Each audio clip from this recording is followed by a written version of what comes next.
episode 2. It has since been 5 days. It has been 5 days since I started this project, and 2 days ago, I think, was my finals that I was stressing and preparing for on statistics. I'd like to think, I think it worked. I think the studying method definitely helped. By the studying method, I mean just like that project and listening to the instincts and just not allowing your willpower to bend, no matter what. So that went, I wouldn't say it went well, but certainly much better had I made any other decision or used any other strategy. Aside from that,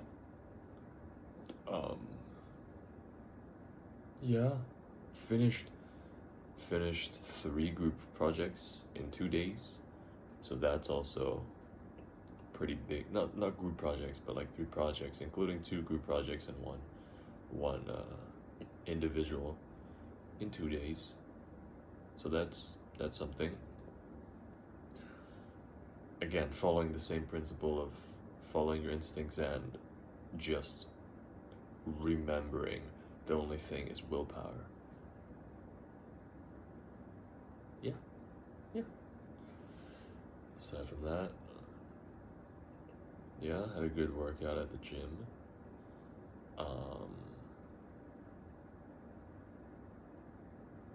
But overall, I think a decent start.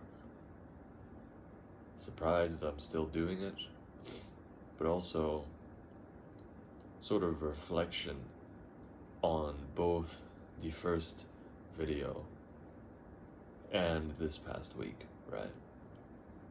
Five days. The first video was a mess, for sure.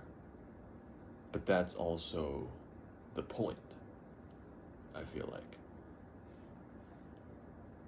Because that's a similar mess that I think not just me, but a lot of young men are facing. And not just men. A lot of young people are facing, right? We're at this age where you can't help but feel confused, overwhelmed, right? There's so much going on, but all that aside, I'm gonna stop myself from going into another aimless rant. Like the first video did a good job already, I think. By a good job, I mean it did a bad job, which was sort of the point. I think. But something that I wanted to sort of address at the beginning of this project was a big reason why I think myself and a lot of people are unable to quote unquote lock in or something along those lines, or fully utilize their potential. They are unable to do that because they feel like they would not be themselves, if that makes sense. That they would lose some sort of identity or control. Because you are forcing yourself to act like an entirely new person against your will.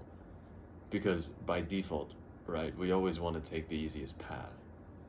What you learn that's been repeatedly emphasized in IB psychology is that humans are cognitive misers, right? We want to take the shortest route, use the least amount of effort.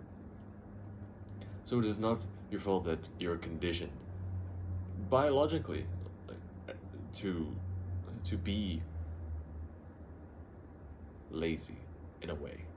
In a way, I'm not making no excuses.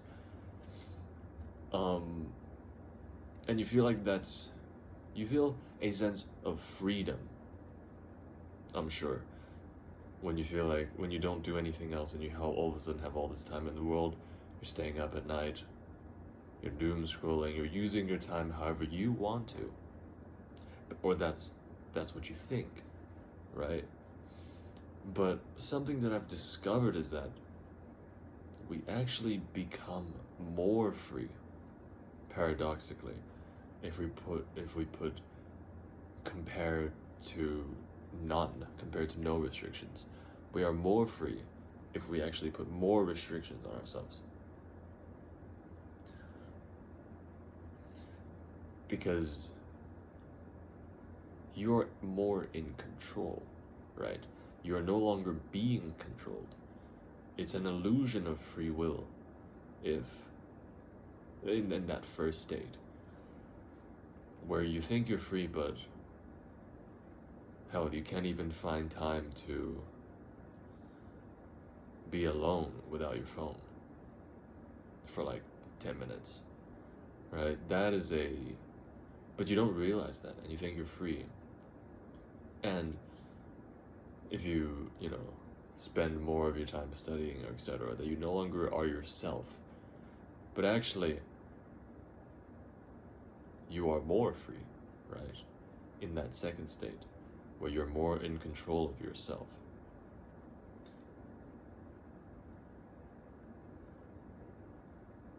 And I think it would be more wise to equate control to freedom versus versus allowing yourself to be carried by the current, wherever it went. So that's the first thing. The second thing is you can't help but think, oh, what if I fail? Right? I mean, every day, that is something we're faced with, especially at this age. You put all your fruits in this one basket of doing your major, of getting this degree, going to this university, doing your postgrad, whatever it may be. You put all your fruits in this one basket, and you can't help but think, what if it doesn't work out? And that is a irrational fear, but you can't help but think that, right? But I think the key to getting over that is spending this much effort. First of all, spending this much effort and pursuing something with this much zeal, right?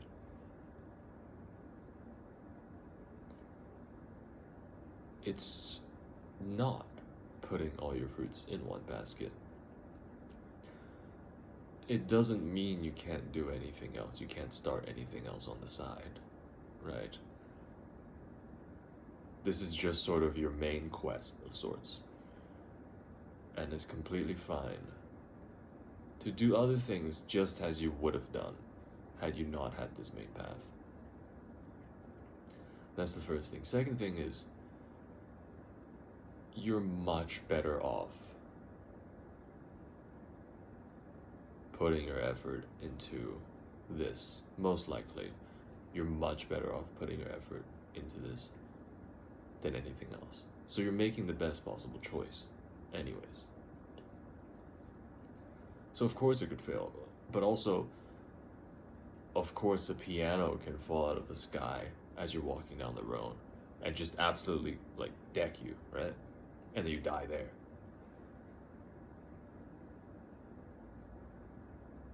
But they're about like the same likelihood, you know, if you really knuckled down and did everything correctly, which I'll also make an observation about it. It's not that hard to do. School really is not that hard. Um, Once you just follow your instincts. I don't mean follow your instincts when it comes to taking an exam. Like when the question in the multiple choices where you're like, this is just, I'm gonna follow my gut instincts and pick C on everything. It's not that. It's if you follow your instincts in the preparation leading up to it, every step of the way, you will not need to follow your instincts at the time of the exam. That should be the proper, what they actually mean by following your instincts. And so that's what I did. That's the method that I employed for the recent statistics exam. And yeah, I would like to think that it worked. So the plan is set in motion for the rest of the semesters, and hopefully, not hopefully, I will, Another thing is don't doubt yourself, right? Hopefully, get a good GPA, get into a good uni for med school. Yeah. No, there's certainly been a dramatic change in not just how I feel, but in confidence, and just my view of the world and what's going on. Right? You feel a lot more in control. And I think that's the most important thing in navigating this world. Not in the sense that you're in control of everything. You have to accept that you can't, but you have to be completely in control of yourself. Yes, and by that I mean completely control your willpower and your instincts. So, good check-in. Yeah, right after the statistics exam, I dove in straight into another essay that is due. Yeah. Cleaned the house. Very uncharacteristic of me.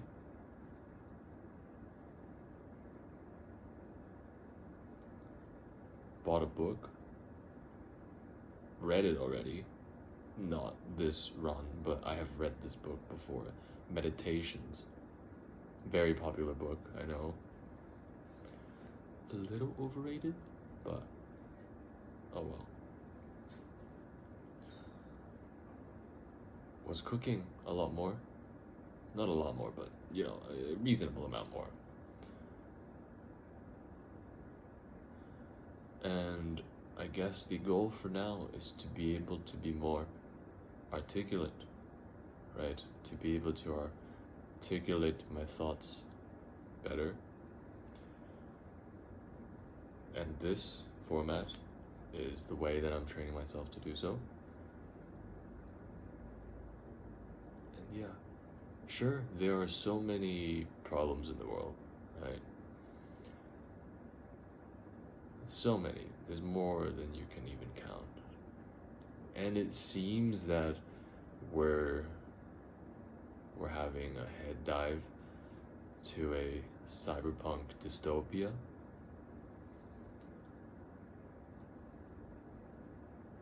But take a step back, right? Take a step back and realize you aspire to change such great things. You aspire to become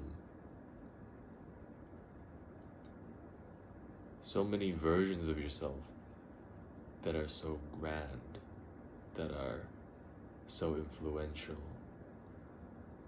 that are almost fantastical, right? And you dream about these concepts, and you dream about these issues. It doesn't matter. It does not matter if there's a secret lizard society. It does not matter if the class disparity is growing larger. Does it matter if the tariff wars are gonna bring inflation to shit? It doesn't matter if you think the economy is on fire. There's always a way. But even if there isn't and everything is going to shit, my brother in Christ, right? You have not even taken step one yet. You've not even taken step one in doing well at what you can do, right? So yeah, all in all, so far, so good. So this would be day 5. And yeah, that's enough yapping for today.